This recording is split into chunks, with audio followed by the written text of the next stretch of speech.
Hello everybody, it's me, DarkTX1 here, bringing you probably the first video in a long hot minute, because I've been, as you can imagine, ghosted. But, that doesn't mean I haven't been paying attention, and I've noticed that you guys, well, you've helped me break through a milestone and took me up to 90 subscribers.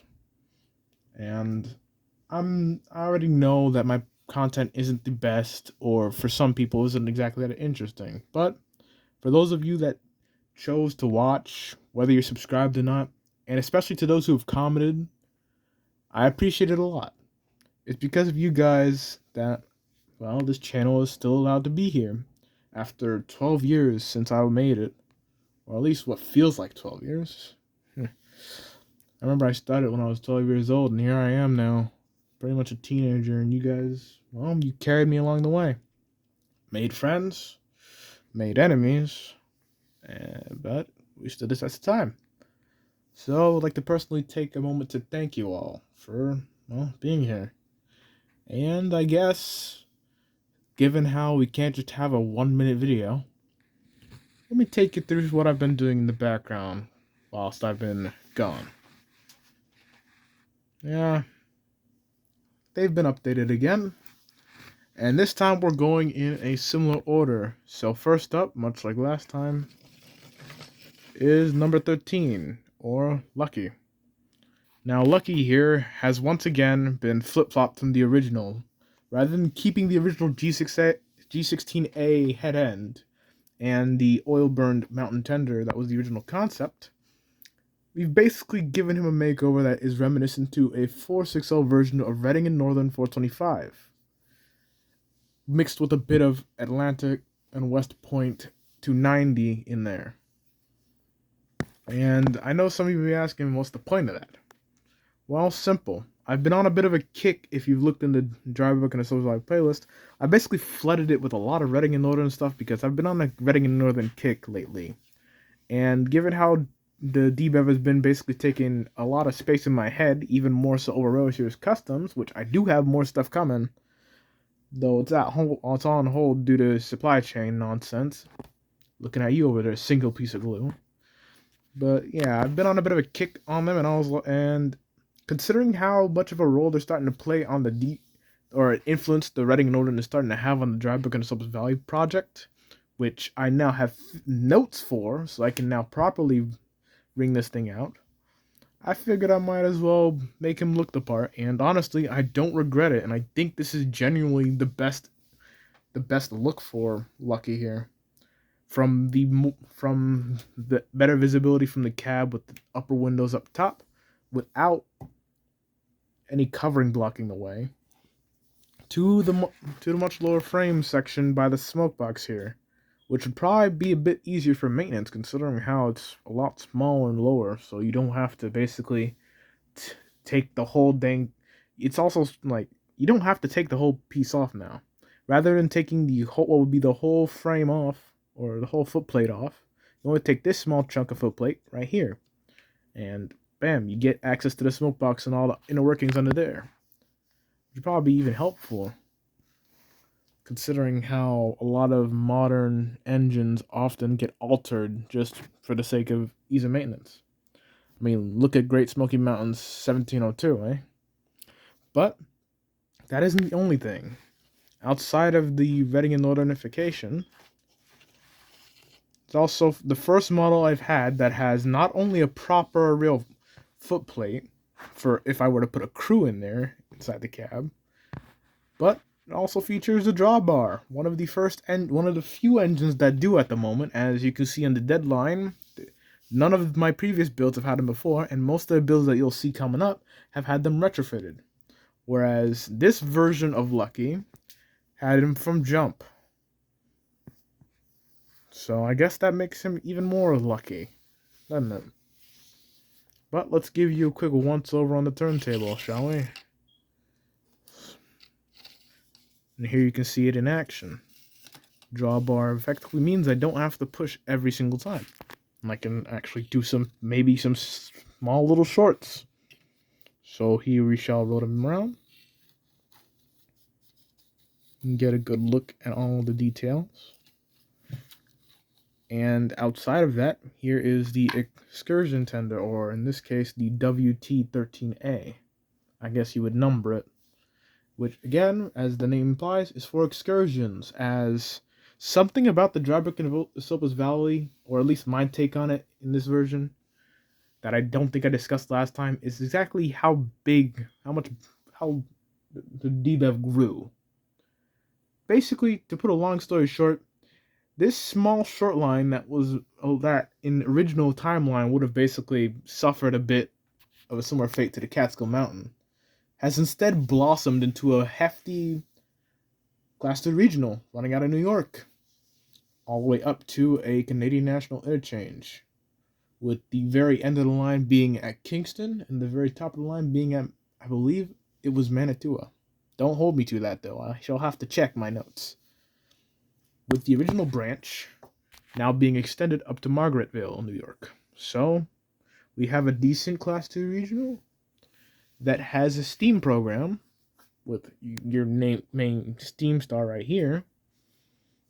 And as you can imagine, a roster of just 3 diesels ain't gonna cut it, but we'll get into that later.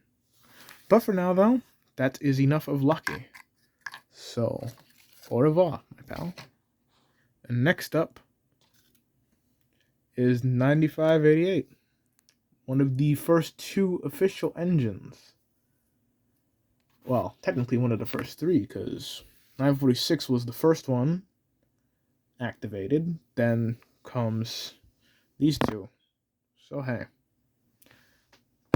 But here you can see that they've all been pitted into this DBEV scheme, the same one featured on 403, because I feel like in this fictional take, to add a bit of realism, because this is a bit of a wild take, and I'm probably going to have to go over it every time I make a new model for the DBEV about what's lore specific now. It would just make more sense for them to all have a unified livery, and as I've said it in my notes, by 2006, which is the year I'm limiting my modeling to, they would all be in a unified livery. So, here's that unified livery. And personally, I'm very glad of it, as it has allowed me to basically update the original models and add more detail. For example, if you look at how this RS1 here looks now, 946, is a lot more detailed. You've got scars on the face from being abandoned, as I feel like being left in the elements is basically a prime target to get infections.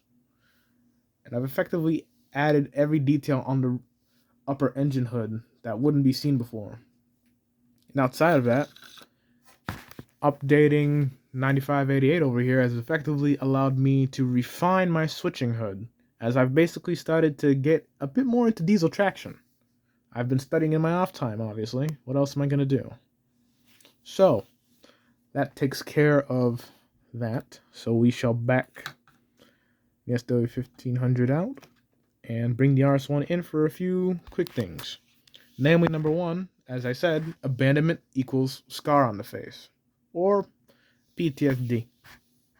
I figure it'd make more sense for anything that is abandoned to have some short-term or long-term PTSD, given how long they would have been abandoned for, especially considering how it didn't even pit it up in Conrail livery, but most RS1s under Conrail weren't, so I mean, it's not really hard to imagine. But still, we shall give you a once-over of 946. I've refined the cab, so now all the windows are visible. Instead of being dark blue and on black, it's now just blank gray on dark blues with white lining. I made sure to get as close as I can using I used sources from the diesel shop to get an actual render of an RS1 to perfect the sides, though a lot of the engine compartment pieces are left out because the amount of lining that would take would probably actually mess it up a bit.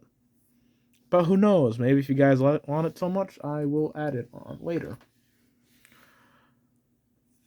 But 946 here, much like how 403 and 9588 represent EMD products, in this new Class 2 regional world that the DBEV has entered, 946 is basically the leading Alco product.